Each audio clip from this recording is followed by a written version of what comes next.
আসসালামু আলাইকুম।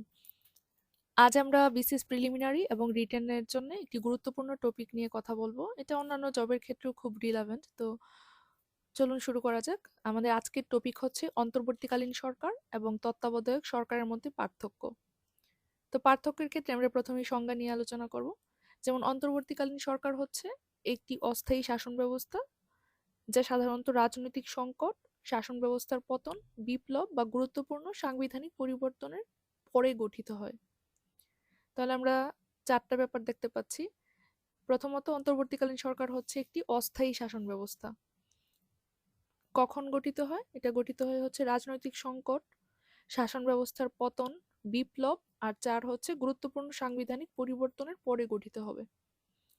অন্যদিকে তত্ত্বাবধায়ক সরকার হচ্ছে একটি অস্থায়ী প্রশাসন যা সাধারণত নির্ধারিত সময়ের জন্য দায়িত্ব পালন করে, বিশেষ করে সংসদ ভেঙে দেওয়ার পর এবং নতুন সরকার শপথ নেওয়ার পূর্ববর্তী সময়ে। এর মানে এটার সময়টা অনেকটা বেঁধে দেওয়া আছে। কখন হবে? এটা হচ্ছে একটা নির্ধারিত সময়ের জন্য দায়িত্ব পালন করবে, আর এটা হবে সংসদ ভেঙে দেওয়ার পর। আর নতুন যে সরকারটা গঠিত হবে সেটার হচ্ছে শপথ নেওয়ার পূর্বে এটা গঠিত হবে। আচ্ছা, তো দ্বিতীয় যে প্যারামিটার আমরা এটা দেখতে পারি, দ্বিতীয় প্যারামিটারটা হচ্ছে ক্ষমতার পরিধি। ক্ষমতার পরিধি হিসেবে হচ্ছে নীতি প্রণয়ন, সংস্কার বাস্তবায়ন এবং নতুন সংবিধান প্রণয়ন করার ব্যাপক ক্ষমতা দেওয়া হয় অন্তর্বর্তীকালীন সরকারকে। কয়টা ক্ষেত্রে তাহলে আমরা দেখতে পাচ্ছি? নীতি প্রণয়নে, সংস্কার বাস্তবায়নে আর নতুন সংবিধান প্রণয়নে। আমরা জানি যে এখন অনেকগুলো সংস্কার কার্যক্রম চলমান, নতুন নতুন নীতি হচ্ছে, সংবিধান সংস্কারেরও কাজ চলছে।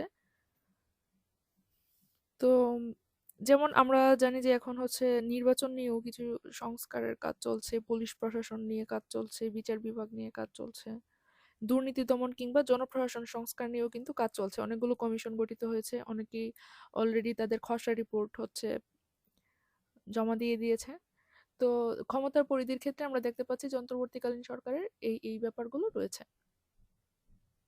অন্যদিকে তত্ত্বাবধায়ক সরকার হচ্ছে বড় ধরনের নীতি বা সংস্কার প্রণয়ন থেকে বিরত থাকে, শুধুমাত্র দৈনন্দিন প্রশাসনিক কাজ পরিচালনা করে। তাহলে এটা একটা ইম্পর্টেন্ট প্যারামিটার, আমরা জানি এখানে মূল পার্থক্যটা হয়ে যায়। কারণ তত্ত্বাবধায়ক সরকারের ক্ষেত্রে দৈনন্দিন প্রশাসনিক কাজকে আসলে পরিচালনা করা ওইটা হচ্ছে প্রধান। অন্যদিকে অন্তর্বর্তীকালীন সরকার হচ্ছে সংস্কার কার্যক্রমও করে থাকে। এরপর আমরা ৩ নম্বর প্রেক্ষাপট নিয়ে চলে যাই। ৩ নম্বর হচ্ছে গঠনের প্রেক্ষাপট, মানে কোন পরিস্থিতিতে কোনটা আসলে গঠিত হয়। তো অন্তর্বর্তীকালীন সরকার হচ্ছে অস্বাভাবিক পরিস্থিতি, শাসন ব্যবস্থার পরিবর্তন বা বড় ধরনের সাংবিধানিক পরিবর্তনের সময় ডক্ট্রাইন অফ নেসেসিটি এর ভিত্তিতে গঠিত হয়। এই টার্মটা অনেক ইম্পর্টেন্ট এবারের জন্য, ডক্ট্রাইন অফ নেসেসিটি।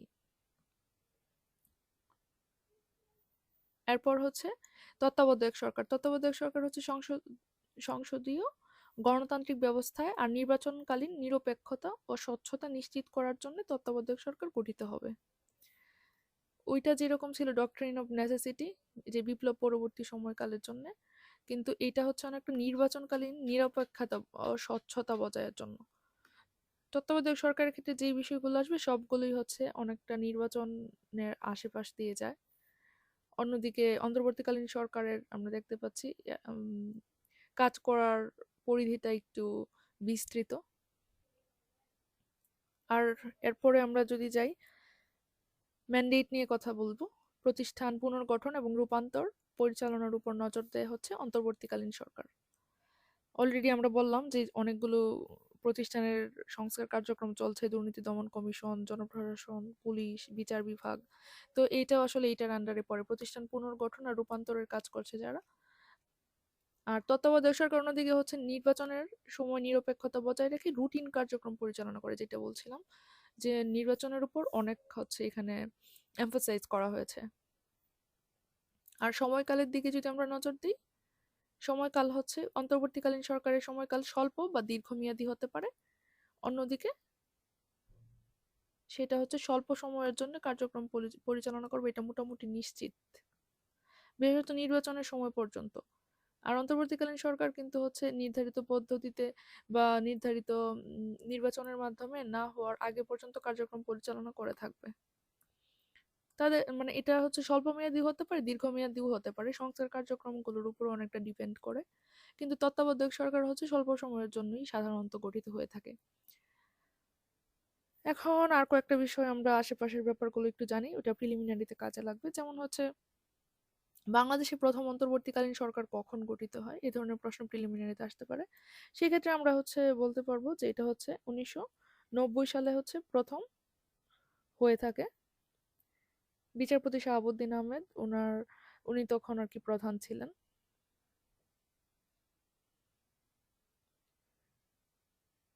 এরপর বর্তমানে যে অন্তর্বর্তীকালীন সরকার, এটা কততম এই ব্যাপারও আসতে পারে, এটা হচ্ছে ষষ্ঠ ইন্টারিম গভর্নমেন্ট বলা যায়।